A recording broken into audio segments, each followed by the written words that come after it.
Bumble recently messed up big time with an ad campaign, and it's deeply satisfying to watch them in free fall. Thousands of women are boycotting Bumble. They're deleting their accounts on the app. And even if they're doing it for bizarre reasons, I would say that's still a net positive for society. Their billboards just were absolutely insane. Basically, this is an ad campaign against celibacy. Here's the I'm going to put it on the screen for people to see. Yeah, these billboards said things like, "You know full well a vow of celibacy is not the answer." And another one said, "Thou shalt not give up on dating and become a nun." And I just think they couldn't be more mask off with their agenda at this point. They're encouraging women to engage in hookup culture. They're hoping that their app doesn't do what it promises because they want you to be perpetually swiping to no end, never finding love. It makes them money. You being alone and miserable makes them money. Why would you trust these people? And those billboards were just absolutely insane, just unhinged. When you commodify relationships and commodify matchmaking. How did they even think that this was a good idea? Like, who signed off on okay, this? so this is an interesting point. So all of the comments that I was reading were making the point that this very clearly is the work of men. It was clearly men who did this. Well, let's look at the TikTok. Well, yes, okay, we'll look at that first. This one woman is boycotting Bumble, and Here's what she has to say. So this is it. You guys, for real, because are you not aware that you can be a woman who dates males and is still celibate? Or did you just completely skip over that fact? Because right now, this feels like a campaign to encourage rapists. Essentially, what you're saying is, if a male takes us on a date and buys us a dinner, we owe him our body. And if we're celibate, that's not valid. You're delegitimizing our celibacy because you want males to have more access to our bodies. And then you think that we're gonna have a positive reaction to that? You must be out of your damn mind. The fact that y'all have the audacity to push this campaign when there is a literal femicide going on in Congo right now, where women are being kidnapped by the masses and essayed by the soldiers in front of their family members, okay? Women are having to watch their daughters get raped by soldiers, okay? Okay. Nobody in corporate America is considering something like that for an ad campaign that's designed to be pushed on Americans. Right. That just doesn't make any sense. I hate the ad campaign too, but she's off the rails here. It doesn't really make any sense. It doesn't correlate. Let's keep going. Let's keep going. Okay? Is that a concept that you guys thought about before you put out this stupid fucking brainless campaign? I would not be surprised to find out that before they pushed this campaign, they fired a bunch of women from the marketing department. I bet you anything this was a male's idea. And not true? I'm going to introduce you to the head of Bumble marketing, which is Selby Drummond. She serves as Bumble's chief marketing officer, overseeing brand marketing growth and creative teams across Bumble Inc. So no, and I want to draw your attention here really quick to the fact that if you look at their roster here, executive management is 5 women and 3 men, and their board of directors, I believe, is 9 women and 2 men. Yes. So obviously Bumble is majority employed by females because this is the girl power dating app. Now, it is fair to point out that you could make the argument that even though it's these marketing campaigns are done by women, that they're targeting men. Mm-hmm. Okay. By the way, she captioned this TikTok saying 4B because honestly, what are the alternatives? If you guys don't know this, 4B is basically MGTOW for women. It is a movement of radical feminists that was originated in South Korea in 2019.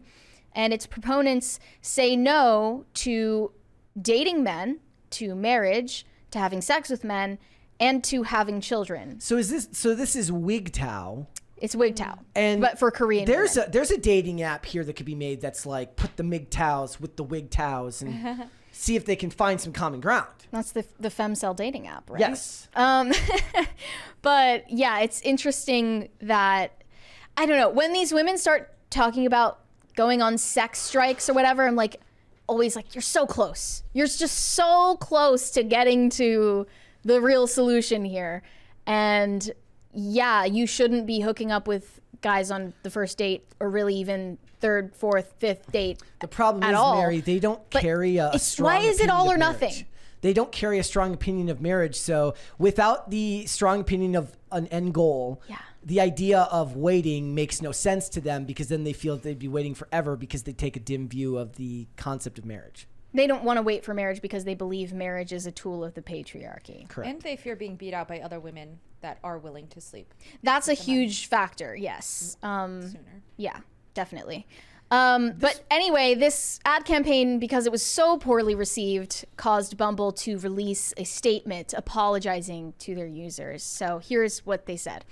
To our beloved Bumble community, we made a mistake. Our ads referencing celibacy were an attempt to lean into a community frustrated by modern dating, and instead of bringing joy and humor, we unintentionally did the opposite. Some of the perspectives we heard were from those who shared that celibacy is the only answer when reproductive rights are continuously restricted. From others for whom celibacy is a choice, one that we respect. And from the asexual community, for whom celibacy can have a particular meaning and importance, which should not be diminished. We are also aware that for many, celibacy may be brought on by harm or trauma. For years, Bumble has passionately stood up for women and marginalized communities and their right to fully exercise personal choice. We didn't live up to these values with this campaign, and we apologize for the harm it caused, so here is what we're doing. We're removing these ads from our global campaign. Bumble will be making a donation to the National Domestic Violence Hotline, among other organizations, as a part of our ongoing efforts to support the work being done around the world to support women, marginalized communities, and those impacted by abuse. We will also be offering these partners this billboard space to display an ad of their choice for the duration of our reserved billboard time. Please keep speaking up and telling us how we can be better. We care about you and will always be here for you. See, and this is where you insert the female rage. Yeah. This is what it should be aimed at. Yes. Because this is what's causing it. There One is of the many no things. racket. There is no better racket in the world right now than the racket of nonprofits being outraged so that you'll donate to them. It's amazing. Like, it is such a moneymaker to just be like, oh, you said that? Well, to prove that you're not an evil bigot, you should give. This is what all activists say when you do something wrong. Not to corporations, to regular people. They say, oh, you didn't mean that awful thing that you said? Well, to prove it, you should donate to this cause or these causes, to which you should say, kick rocks.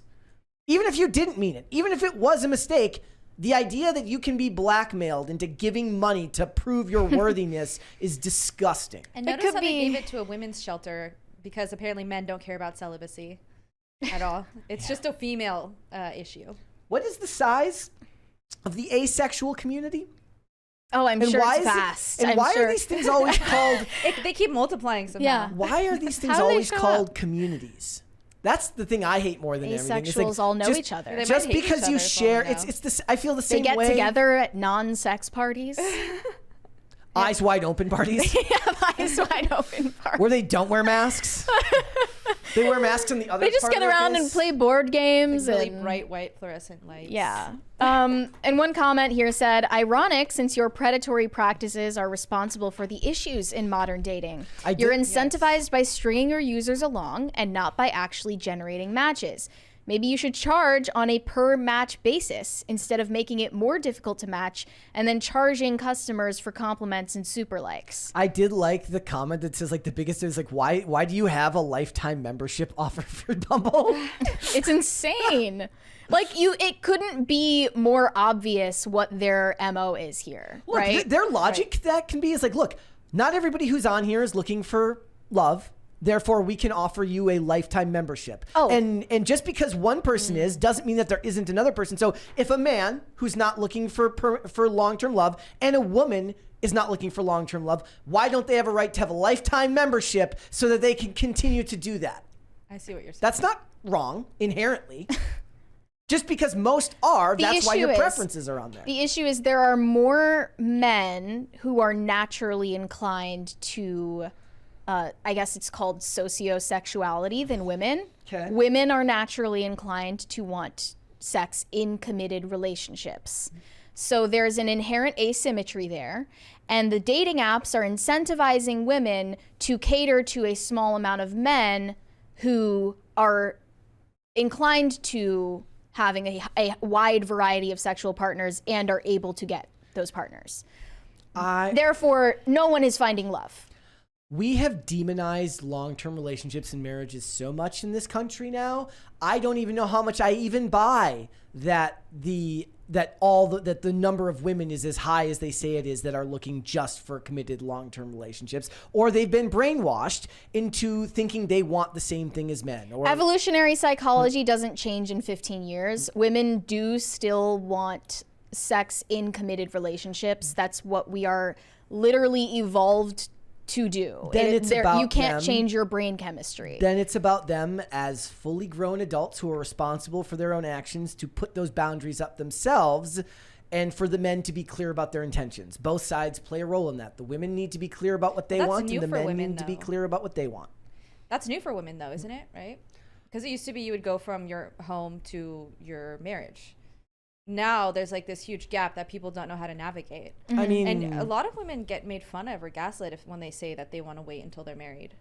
I remember a girl getting bullied at my middle school for saying that. Yeah, this is telling. So I saw this tweet that said Bumble during the COVID lockdowns had a spike in women's engagement, but men's engagement on the app completely cratered. The user experience team, which was made up of 80% women, couldn't figure out why. And it's obvious that men were using Bumble and other dating apps in hopes of getting casual hookups.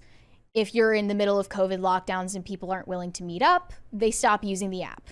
Women still want attention. Emotional vampirism. Women still want to get messages, and they still want to get attention on the app. Therefore, they're still swiping and swiping and swiping without the intention of ever meeting up with anyone. There's this great scene from this episode of Castle where a girl like drugs a guy to get like his room key, but she's like leading him on to pretend like she's gonna have sex with him. And two male characters both go like, "Why would a woman ever drug a dude? They could just ask. Like, why would a woman ever drug a dude to have sex? You could just ask him." Yeah. That's the way it is. But better than lifetime memberships, Bumble has a great solution for this. AI dating concierge. It will do the dating for you. They're developing AI to swipe through people so you don't have to. Not only is the dating market like so bad these days, like, look, I got a job, I got to go to work, I got emails to answer. I'm going to let my digital avatar decide who I go on a date with. Bumble's founder, Whitney Wolfhard, recently addressed how Bumble will utilize artificial intelligence while appearing at the Bloomberg Tech Summit last week. So here is her explanation. Who needs fathers in a dowry when we can just have AI arranged marriages? Yeah, it's perfect. Help create more healthy and equitable relationships. Oh, and that there's that also starts with yourself. How can we actually teach you how to date? How can we help you show up in a better way? So give me an example. Okay, so for example, you could in the near future be talking to your AI dating concierge, and you could share your insecurities. I just came out of a breakup. I have commitment issues. And it could help you train yourself into a better way of thinking about yourself. And then it could give you productive tips for communicating with other people. If you want to get think less of yourself. Evil. I think you should think less of yourself. That's what I think. really out there is a world where your dating concierge could go and date for you with other dating concierge. No, truly. And then you don't have to talk to 600 people. It will go scan all of San Francisco for you and say, these are the 3 people you really ought to meet. So what happens when you meet all three of those people and it doesn't work out? It destroys the things about relationships that are great, or at least about finding someone that you care about, which is kind of the I don't know what the word for it would be. The shock of it actually being somebody that maybe you didn't think that you would have as much in common with as you do, right? Right. There's an inherent. I'm having a rough day with words There's today. biology behind it too. Yeah.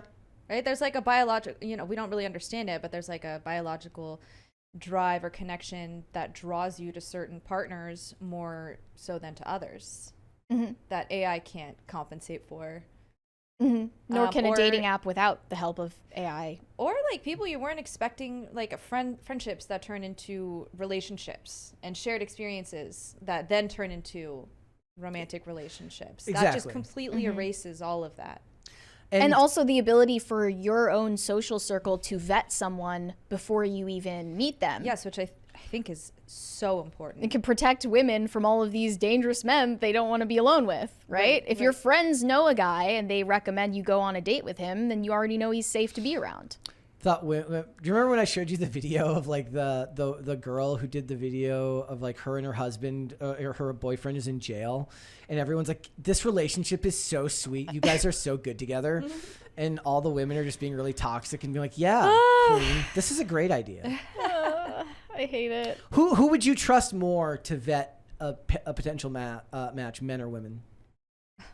Do men vet? That's just a ridiculous question. I don't know. I mean, I would be more likely to have female friends anyway. Yeah. So it usually is women matchmaking for their other or even female family friends. members, like your dad or mom being a good judge of character. Yeah. And well, I think it's hard because like for girls, we're more hypercritical of men. So if I were to ask my girlfriends their opinion on this guy, one of them might say like, okay, well, he might be a serial killer. Or the other one might be like, oh, he's just a really nice guy. Versus if one of your guy friends asks you to vet his girlfriend and she is extremely attractive, that could deter your judgment from other aspects of her. Do you think that are that red flags. Yeah, like maybe if a guy doesn't want his friend to date that woman because he finds her attractive, then he's gonna be like, oh no, she's crazy, bro. You don't want anything to do with her. Will totally or do women will do that to each other. Like women being competitive for male attention will say like, not even for his attention, they just don't want their friend to be happy. They just you're too good for him, queen. Go get a pixie cut. They want you to be happy, just not as happy as they are. Right. Thanks for watching. Listen to full episodes of Pop Culture Crisis on Spotify. Keep up with us on social media and make sure you subscribe and ring that bell so you never miss the show. Bye, guys.